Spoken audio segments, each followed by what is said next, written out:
안녕하세요. 선목교회 성도님들 청년부 담당 최진우 전도사입니다. 오늘도 요한계시록의 말씀을 배우고 묵상하는 귀한 시간 되길 축복합니다. 2021년 12월 14일 화요일 큐티 방송을 시작하겠습니다. 하나님 감사합니다. 우리의 삶 속에 하나님을 알 수 있는 지식을 주심에 감사합니다.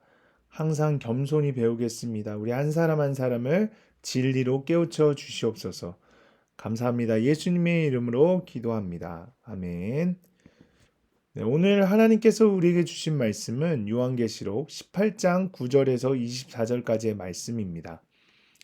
그와 함께 음행하고 사치하던 땅의 왕들이 그가 불타는 연기를 보고 위하여 울고 가슴을 치며 그의 고통을 무서워하여 멀리 서서 이르되 화이또다 화이또다 큰 성 견고한 성 바벨론이여 한 시간에 내 심판이 이르렀다 하리로다. 땅의 상인들이 그를 위하여 울고 애통하는 것은 다시 그들의 상품을 사는 자가 없음이라. 그 상품은 금과 은과 보석과 진주와 세마포와 자주 옷감과 비단과 붉은 옷감이요 각종 향목과 각종 상아 그릇이요 값진 나무와 그 구리와 철과 대리석으로 만든 각종 그릇이요 계피와 향료와 향과 향유와 유향과 포도주와 감람류와 고운 밀가루와 미리요 소와 양과 말과 수레와 종들과 사람의 영혼들이라.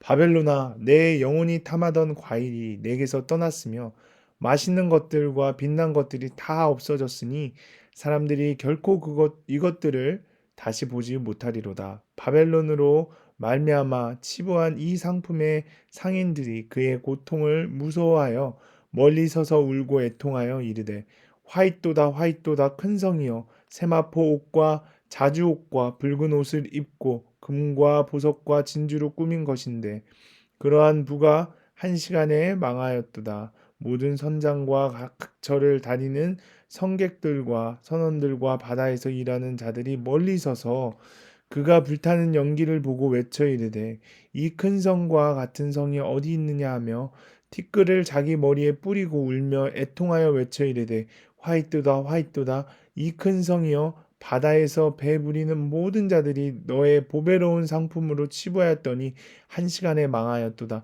하늘과 성도들과 사도들과 선지자들아 그로 말미암아 즐거워하라. 하나님이 너를 위하여 그에게 심판을 행하셨음이라 하더라. 이에 한 힘센 천사가 큰 맷돌 같은 돌을 들어 바다에 던져 이르되 큰 성 바벨론이 이같이 비참하게 던져져 결코 다시 보이지 아니하리로다. 또 검은 곳 타는 자와 풍류하는 자와 퉁소 부는 자와 나팔 부는 자들의 소리가 결코 다시 내 안에서 들리지 아니하고 어떠한 세공업자든지 결코 다시 내 안에서 보이지 아니하고 또 맷돌 소리가 결코 다시 내 안에서 들리지 아니하고 등불 빛이 결코 다시 내 안에서 비치지 아니하고 신랑과 신부의 음성이 결코 다시 내 안에서 들리지 아니하리로다. 너의 상인들은 땅의 왕족들이라 내 복술로 말미암아 만국이 미혹되었도다. 선지자들과 성도들과 및 땅에서 죽임을 당한 모든 자의 피가 그 성 중에서 발견되었느니라 하더라. 아멘. 본문 설명을 하겠습니다. 오늘 본문을 요약하자면 바벨론의 불타는 연기를 보고 왕과 상인과 바다의 선원들이 멀리 서서 울며 애통합니다. 이에 천사는 하나님이 너희를 위하여 심판을 행하셨으니 성도들은 즐거워하라고 외칩니다.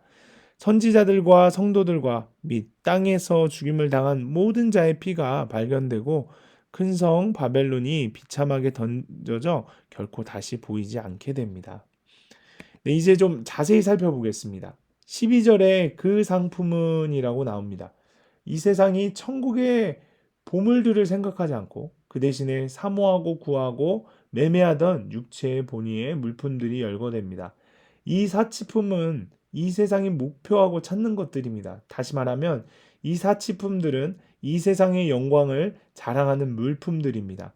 세상은 심지어 인류와 그 영혼까지 상품화합니다.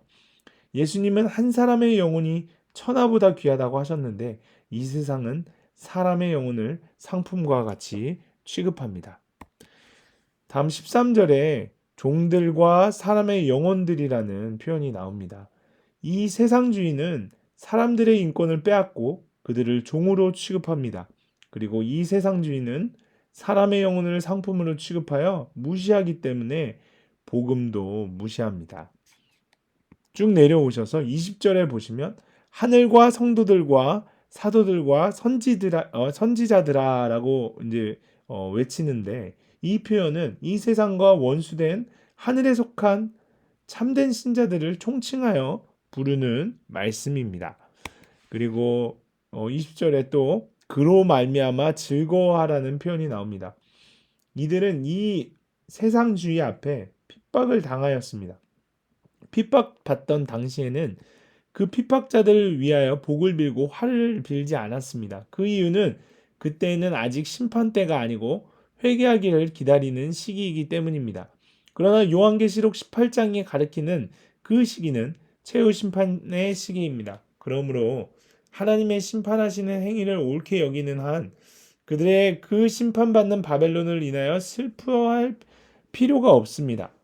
만일 그들이 그 사건으로 인하여 슬퍼한다면 그것은 심판하신 하나님께서 잘못하신다는 외람된 태도가 되어집니다. 그러므로 그들은 그 심판 사건으로 인하여 즐거워해야 합니다. 네, 다음은 적용입니다. 한 힘센 천사가 바벨론의 멸망상을 상징적으로 표현합니다. 음악 소리가 끊어질 것이라고 나오는 것은 바벨론에 더 이상 기쁨의 소리가 없을 것을 암시합니다. 또한 세공업자는 나라 안의 모든 산업과 산업체가 멸망할 것을, 그리고 맷돌 소리는 일상생활에 필요한 필수품이 사라진다는 것을, 그리고 등불은 바벨론이 붕괴되어 흑암 속에 있는 것을, 그리고 신랑과 신부의 음성이 들리지 않는다는 것은 가정이 파괴되고 자손이 끊어질 것을 의미합니다. 바벨론이 멸망한 것은 상인들이 교만해지고 복술로 망국을 미혹할 뿐만 아니라 성중에 성도들의 피가 보였기 때문입니다. 우리의 피와 헌신은 절대로 헛되지 않으며 내 자아가 죽어지는 적용을 할 때 주님은 그 피를 기억하여 구원으로 인도하십니다. 완전히 멸망하는 상황 가운데서 내가 끝까지 십자가를 지고 죽어지는 적용으로 순종해야 할 것은 무엇입니까? 우리 한번 생각해 봤으면 좋겠습니다. 네, 다음은 묵상 간증입니다. 오늘 묵상 간증은 페이지 231쪽에 류명기 씨의 나의 바벨론 성입니다. 양반집 부자로 살다가 할아버지의 도박으로 망해서 머슴살이를 한 아버지와 일제 강점기에 위안부로 가지 않고자 얼굴도 모르는 남자에게 시집 온 어머니는 가난한 환경으로 늘 싸우셨습니다.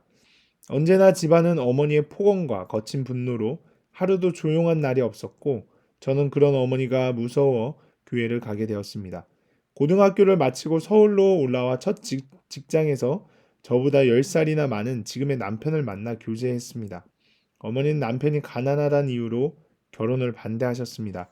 그러나 저는 비록 돈은 없지만 제 말을 잘 들어주고 따뜻한 남편이 좋아 결혼을 했습니다. 가난을 벗어나 잘 사는 모습을 친정어머니께 보여드려 인정받고 싶었습니다.